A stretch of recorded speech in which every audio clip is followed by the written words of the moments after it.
Hey, this is Tim from the Thinkery, and today we're going to give you a quick advanced look at the Intellectual Property Reservation System, or IPreserve. This here is our demo site. It's not public yet, but it will be soon to let you try it out, just the same as our current iproperty.thethinkery.net demo site. So everything should look pretty familiar to you so far. We'll go take a look at a property, and we'll see that one of the additions is that we've put in a tab for availability within the main details. So down here you can see it's in a vacation rental category. This only applies to rental categories, and you can define your rental categories in the IPreserve parameters. So here's the availability tab. You can select how many months you want to show. You can do it seems to work best in multiples of 3 depending on the template, so you can do 3, 6, 9, or a full year if you'd like.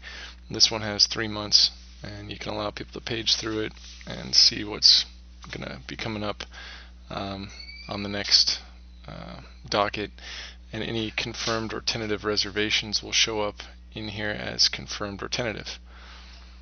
It's got a pretty standard form that hasn't been styled just yet, but you can either apply your own styles, or we've got some default styles that we're shipping it with.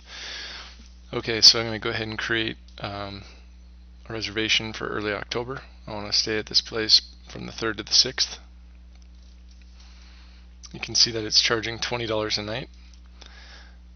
I just put in some default data here, and I'm going to submit it. Now the form will do checks so that I can't do the end date before the start date. I won't be able to select a reservation over the top of an existing reservation, things like that. So I'll submit that. It's all handled by Ajax, and there we go. In the administration panel, you can set a deposit percentage from 0 to 100%, and you can also set up a PayPal account so that people can pay their deposit via PayPal. You can see now that my reservation is showing as tentative. It's 3 nights at $20 a night, so you can see it got the math right. Our reservation price is $60, and we're at 10% deposit, so we're $6 deposit. Pretty reasonable. So that's pretty much how that works. And right now the email isn't set up on this demo server, but it would be sending a confirmation email to me as the guy reserving the property, and also to the site admin and property owner, depending on your configuration options. So that's pretty much it for the front end. It's pretty standard. Any other rates that you define in the back end will show up here, as well as any other states that you define will show up here. So here we are on the back end of the IPreserve system. You'll see we've got a new reservations menu item there, so we'll go take a look at it. This shows us all the reservations currently in the system. This is the name of the user, the address of the property with a link to it so that you can get to it to see the actual property that they've made a reservation for within iProperty, start date and end date, and the reservation state. In this case, it's confirmed. If you want to take a look at one of those, you'll see the options that we have here. I could change the state easily myself if I'm a site admin and I want to set that to canceled or tentative, or create new reservation states, including things like refunded or whatever suits your business purpose. You can also add payments, and it'll show any payments in the system currently for this. This one already had a deposit paid by email, or by PayPal, sorry, and you see it here. The PayPal payment ID, how it was paid, what the status is, and all the rest of it. So we're going to go ahead and take a look at that payment now.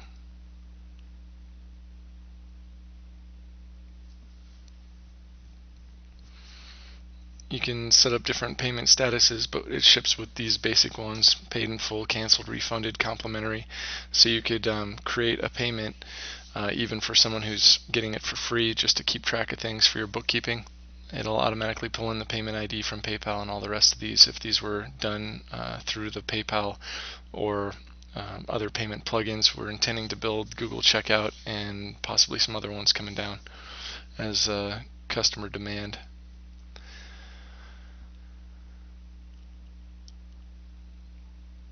So another important tab here is the reservation rates. One of the real powerful things about the IPreserve system is that you're allowed to set up custom calendars. We call them rates because a lot of people in the business use the term high season, low season, and things like this to apply to rates, but obviously they're tied to a calendar. So you can see here we've got a default rate, which is normal, and you can't delete it. It's got to be there because that's in the absence of any other rate. You could have a holiday rate, as I mentioned, a high season, low season rate. I just set one up real quick called the Thinkery rate for this demo, and we'll take a look at that. You can see that you can set a description that'll show on the front end. You can set notes for your own agents and users so that they know what is happening by looking at it on the back end here. And then you can add date ranges or specific single dates. For instance, if you have a holiday calendar, you might make I don't know, Easter, Christmas, 4th of July, things like that would be maybe single day holidays. Or you could do things like set a high season rate from the first Tuesday in June until the third Wednesday in August. You could also make those recurring so that those things will happen every single year. We'll go ahead and add that rate add that calendar to the Thinkery rate. So now the Thinkery rate is from first Tuesday in June to the third Wednesday in August, but it also is September 15th and September 16th. So, okay, I think that's pretty clear. We'll back out of that now. You can make as many of these custom calendars as you like. So in some use cases you might need to have one per geographical region or things like that. Reservation states you can also add as many as you need. Right now it ships with confirmed and tentative, and those cannot be removed because they're the two basic ones. I added a new reservation state of canceled, and that's just something the administrator can use to show the status on the front end calendars. Okay, so that's pretty much it as far as the back-end reservation system. But if we go in and we look at an actual property, we'll see that there's also a new plugin position there that we're using to show reservations for any given property.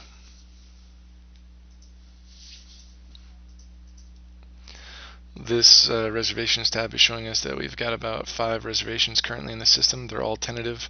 It gives us the dates, and it gives us the rates that apply to this particular property. You can see that we've applied the default rate and the Thinkery rate, and each of these you can set different prices based on what rate you've selected. So let's apply the holiday rate to this, and on the holiday it's going to be pretty expensive, so it's going to be $100 a night.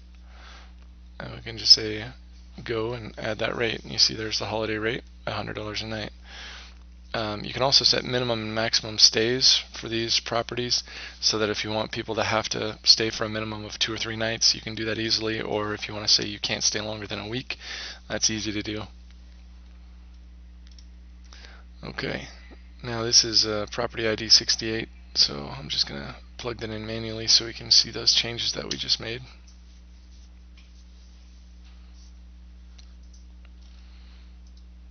And here we go. You see the Thinkery rate is applying. The holiday rate of $100 a night is applied. And you can see we said September 15th and 16th was Thinkery rate. So those show up as Thinkery rate. And there you see some holiday rate.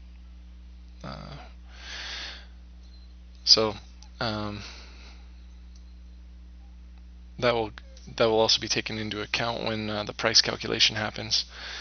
But that is the basics of IPreserve.